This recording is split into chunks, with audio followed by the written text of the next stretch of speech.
बिस्मिल्लाहिर्रहमानिर्रहीम अस्सलाम वालेकुम नाज़रीन। उम्मीद और दुआ करता हूँ कि आप लोग जहाँ-जहाँ पर होंगे खैरियत से होंगे। तमाम देखने सुनने वालों को मेरी तरफ से जुमा मुबारक। नाज़रीन, जब से अली मीन गंडापुर साहब वज़ीर-ए-आला खैबर पख्तूनख्वा बने, तब से तनकीद के ज़द में रहते हैं। डिफरेंट एंगल्स हैं, वहाँ का वोटर पाकिस्तान तहरीक-ए-इंसाफ का, खैबर पख्तूनख्वा का, बाकी वोटर्स पाकिस्तान तहरीक-ए-इंसाफ के, वो अक्सर तनकीद करते रहते हैं।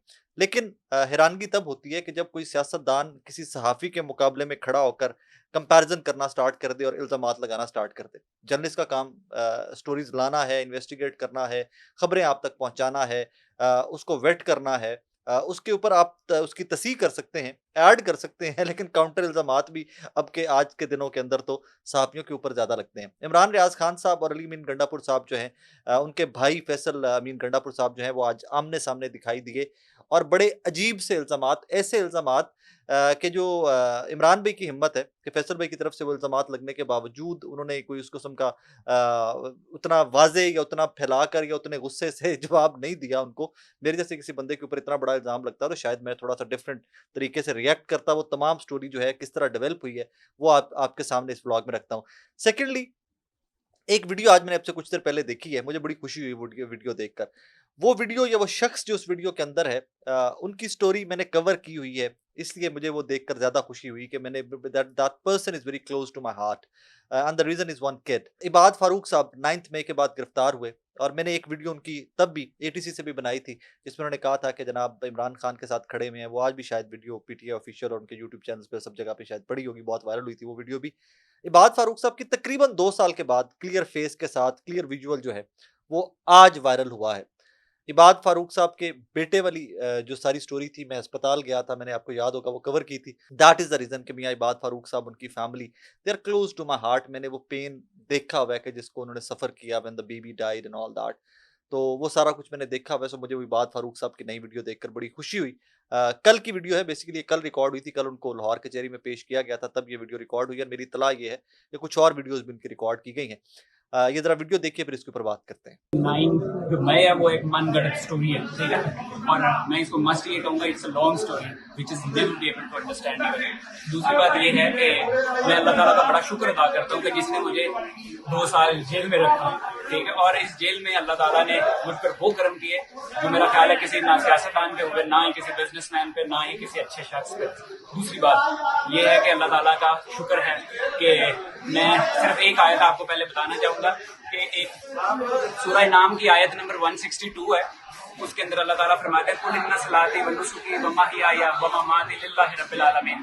कह दो कि मेरी जिंदगी, मेरी मौत, मेरी कुर्बानियां सब अल्लाह रब्बुल आलमीन के लिए। तो देखो, आप सिर्फ इस चीज को सोचोगे, हमारा लीडर जो बहुत बड़ा लीडर है, जो दुनिया का इस वक्त बड़ा लीडर बन चुका है, मुझे खुदा की कसम अपने लीडर की उस वक्त समझ आई जब मैं जेल में था। आपने इबाद फारूक साहब की वीडियो देखी, दाढ़ी बड़ी हुई है। ऑब्वियस इतना टाइम मिलता है जेल के अंदर बंदे को, आप किसी भी मिलिट्री कस्टडी में हो, पुलिस की कस्टडी में हो, एफआईए की कस्टडी में हो, आपको जितना टाइम होता है कि आप कुरान, सुन्नत, हदीस, अपना मजहब, कोई भी मजहब हो आपका, आप उसके ऊपर फोकस करते हैं, पढ़ते हैं। और वही जो इबाद फारूक साहब आयत सुना रहे हैं, आपको वहां से भी आइडिया हो जाएगा कि कितना वक्त उन्होंने अल्लाह के करीब होते हुए गुजारा है। यहाँ पे एक चीज जो नोटिस करने वाली है नाजरीन, वो ये है कि इतना टाइम काटा, इतना जब, इतने मसाइब, इतनी मुश्किलें काटी। दुनिया की सबसे प्यारी चीज़ किसी भी इंसान के लिए औलाद। इस सारे क्राइसिस के अंदर औलाद चली गई दुनिया से। और इबाद फ़ारूक आज भी कह रहे हैं कि इमरान खान से बड़ा लीडर कोई नहीं है और वो उस नज़रिए के ऊपर खड़े में।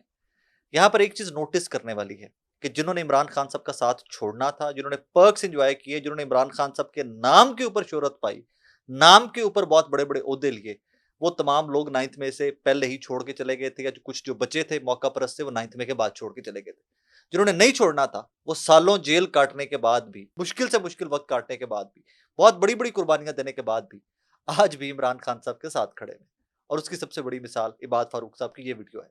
बाकी उसके अलावा भी देख लीजिए, जितने लोग रिलीज़ हुए हैं, जितने लोग जेलों से छूट के आए हैं, जितने लोग जेलों में आज भी हैं, सलार काकड़, जिस तरह सलार काकड़ को कल पेश किया गया जो रात को आपने वो विजुअल्स देखे हैं, बड़े पेनफुल विजुअल थे। सलार ने कुछ ऐसा गलत नहीं कर दिया, पॉलिटिकल वर्कर है, पॉलिटिकल एक्टिविस्ट है, एक सियासतदान है। सियासतदान की तरह ट्रीट करो ना यार। सो इमरान खान को जिन्होंने छोड़ना था वो पहले छोड़ गए, जिन्होंने नहीं छोड़ना उसकी मिसाल सलार काकड़, इबाद फारूक, सनम जावेद, आयशा भुट्टा, खदीजा शाह, बेतहाशा मिसालें आपके और मेरे सामने पड़ी हुई। एनीवेज, दूसरी स्टोरी की जानिब आते हैं, इमरान रियाज खान साहब वाली स्टोरी की जानिब आते हैं। इमरान रियाज खान साहब ने रिसेंटली एक व्लॉग किया उस व्लॉग के अंदर उन्होंने मेंशन किया, शेर अफजल मरवत साहब आपको पता है आजकल वो he is talking about KP के गवर्नमेंट। ईद के बाद हो सकता है अलीमिन की वजारत आला के पीछे लोग पड़ जाएं कि उनको सदारत से पहले हटा दिया था जब जुनैद अकबर साहब को पीटीआई केपीके का सदर बनाया गया। उसके ऊपर इमरान रियाज खान साहब ने ब्लॉग भी किया उस स्टेटमेंट के ऊपर। और माजी में भी आपको याद होगा अलीमीन गंडापुर साहब ने बदजुबानी भी की थी। मतलब बदजुबानी का लफ्ज़ इसलिए इस्तेमाल करूँ कि मुझे गाली का लफ्ज़ गाली कहते हुए भी बुरा लगता है। तो आपको याद होगा कि इमरान रियाज खान साहब के बारे में अलीमीन गंडापुर साहब की ऑडियो भी बहुत वायरल हुई थी महर शराफत वाली, जिसमें वो इमरान रियाज खान साहब के बारे में भी कुछ गलत बोल रहे थे। और उसके बाद फैसल अमीन गंडापुर साहब ने शाकिर अवान और कुछ सहाफ़ियों से मुलाकात में पेशावर में कहा कि इमरान रियाज तो हमारे भाई हैं एंड ऑल दैट। अब ये चीज़ें ज़रा नोटिस करते जाइएगा स्टोरी में ट्विस्ट कैसे आता है। एक तरफ इमरान रियाज साहब भाई हैं, गलतफ़हमी हो गई, गाली वाला पार्ट एडिटेड था, ये फैसल अमीन साहब कह चुके हैं, अली अमीन गंडापुर साहब कह चुके हैं इमरान रियाज खान साहब के बारे में। व्लॉग करते हैं, व्लॉग के अंदर इमरान रियाज खान साहब बता रहे हैं कि जनाब शेर अब्दुल मरवत की स्टेटमेंट पढ़ के बता रहे हैं कि उनकी वज़ारत आला चली जाएगी, और फिर उसके ऊपर वो अपना एनालिसिस दे रहे हैं कि बहुत सारे सियासी दानिश्वर या सियासतदान या पॉलिटिकल एक्टिविस्ट तहरीक इंसाफ के अली अमीन साहब के ऊपर तनकीद करते हैं कि जब जब इमरान खान साहब की किसी भी तहरीक ने, तहरीक इंसाफ की किसी भी तहरीक ने हाइप पकड़ी है, तो उसको डिक्लाइन पे लाने या उस तहरीक की कमर तोड़ने में अली अमीन साहब ने किरदार अदा किया। अक्टूबर हो गया, नवंबर हो गया, इस तरह के कई जलसे जुलूस या जो तहरीकें जब जब जोर पकड़ी इमरान खान साहब की कोई भी तहरीक, तो अली अमीन गंडापुर साहब कभी 15 जिले फलांगते हुए जाके पेशावर से असम्बली में बरामद हुए, कभी कहा जी कि मेरी गाड़ी के टायरों में फायरिंग की गई, मेरी गाड़ी को आग लग गई थी, और मैं फिर 26 नवंबर के बाद बशर बीबी को कैसे लेकर निकला। सो मतलब सारा जो क्लाइमैक्स है वो अली अमीन साहब के गिर्द घूमता है। मैं बहुत सख्त अल्फाज चरण नहीं इस्तेमाल करता, सारा क्लाइमैक्स तहरीक इंसाफ का वो अली अमीन गंडापुर साहब के गिर्द घूमता है। तो फिर तनकीद भी होती है, सहाफ़ी तनकीद छोड़िए, हमारे एनालिसिस में तनकीद छोड़िए, पाकिस्तान तहरीक-ए-इंसाफ का अपना वर्कर उनके ऊपर बहुत तनकीद करता है अली मीर साहब। बट आई डू अंडरस्टैंड कि अली मीर साहब पोज़ीशन ऐसी में है। आपको पता है कि when it comes to Khyber Pakhtunkhwa, बहुत सारे सियासी पंडित या बहुत सारे सियासी दानिश्वर या बहुत सारे पॉलिटिकल कमेंटेटर या बहुत सारे पॉलिटिकल वर्कर अली अमीन साहब को कारकर्दगी के ऊपर नहीं जाँचते, एक एंगल को देखते हुए कि लोगों ने वोट ही उनको जनाब इमरान खान साहब की रिहाई के लिए दिया हुआ था। तो फिर जब एक सवाल आता है कि रिहाई के लिए वोट दिया हुआ है, तो फिर आपसे वही सवाल अली अमीन साहब, फैसल अमीन साहब बार-बार पूछा जाएगा। अब आते हैं मेन स्टोरी की जानिब। ये क्लिप बड़ा वायरल हुआ इमरान रियाज खान साहब के व्लॉग का, जो मैंने बताया शेर अफजल मरवत साहब की गुफ्तगू और अली अमीन साहब की सदारत जाती हुई। उसके बाद फैसल अमीन साहब ने एक लंबा चौड़ा रिस्पॉन्स देना स्टार्ट कर दिया, मुख्तलिफ अशकाल के अंदर रिस्पॉन्स देना स्टार्ट कर दिया। मैं 2-3 इसकी है वो एपिसोड्स हैं, मैं वो आपके सामने पढ़ के सुनाता हूँ। सबसे पहले तो फैसल अमीन साहब ने लिखा, इमरान साहब आपकी ख्वाहिश पीटीआई दुश्मन की ख्वाहिश से मिलती-जुलती है। अली अमीन ने सफ़े अव्वल से हर पार्टी के एहतजाज को मुनज़्ज़म किया, इसकी क़यादत की। 9 मई से लेकर अब तक वो केपीके के तमाम गिरफ्तार कारकुनों की ख़ानदानों की माली मदद कर रहे हैं, और इसने 2200 कारकुनों को रिहा करवाया। अक्टूबर का एहतजाज, अब 26 नवंबर के बाद गिरफ्तार किए गए 5500 अलग हैं, जिनकी रिहाई का अमल अभी भी जारी है। और आगे फैसल अमीन साहब फरमाते हैं कि ये तमाम तर माली मामलात जो थे अली अमीन साहब ने अपनी जेब से दिए हैं। ठीक है, फेयर इनफ, हो सकता है दिए और देने भी चाहिए, दिए तो बहुत अच्छी बात है, इस पे कोई क्रिटिसिज्म नहीं बनता। इसके ऊपर इमरान रियाज खान साहब ने रिस्पॉन्ड किया, उन्होंने कहा, फैसल अमीन साहब, ये मैंने आपके दोस्त शेर अफजल मरवत साहब का बयान पढ़ के सुनाया है, एडिटेड वीडियो की बजाय पूरा जुमला सुन लीजिए। जिस तरह मैंने पहले अर्ज किया कि ये वो वीडियो भी एडिटेड थी। अब आता है अटैक फैसल अमीन साहब का इमरान रियाज साहब के ऊपर, और इमरान भी का बड़ा हौसला है, फैसल भी के इस अटैक को उन्होंने बड़ा वो लाइटली लेकर वो आगे निकल गए। फैसल अमीन साहब फरमाते हैं, आपका अली अमीन से मसला उस दिन शुरू हुआ जब 5 अक्टूबर के बाद आप इसको मिलने आए और आपने सीएम हाउस में इसको बोला कि, अब ये जुमला सुनिएगा, ये बहुत ही खतरनाक इल्जाम है, यही मौका था कि आपने पुलिस और रेंजर्स पे गोली चलानी थी। मतलब स्ट्रेट अवे फैसल अमीन इल्जाम लगा रहे हैं इमरान रियाज खान साहब के ऊपर कि वो 5 अक्टूबर के बाद मिलने आए अली अमीन साहब से इमरान रियाज खान साहब, और इमरान साहब ने कहा कि ये मौका था, आपने पुलिस और रेंजर्स पे गोली चलानी थी। और इसका और आगे से अली अमीन साहब ने जवाब दिया आपको, आप ऐसे नफरत अंगेज मशवरे अपने पास रखें, और अगर आपने अपना कोई बदला इस तरीके से लेना है तो ले। मैं इमरान खान के अहकामात के मुताबिक अपनी सियासी तहरीक को सियासी तौर पर चलाऊंगा, और किसी पे गोलियां बरसा के और लाशें गिरा के नहीं चलाऊंगा।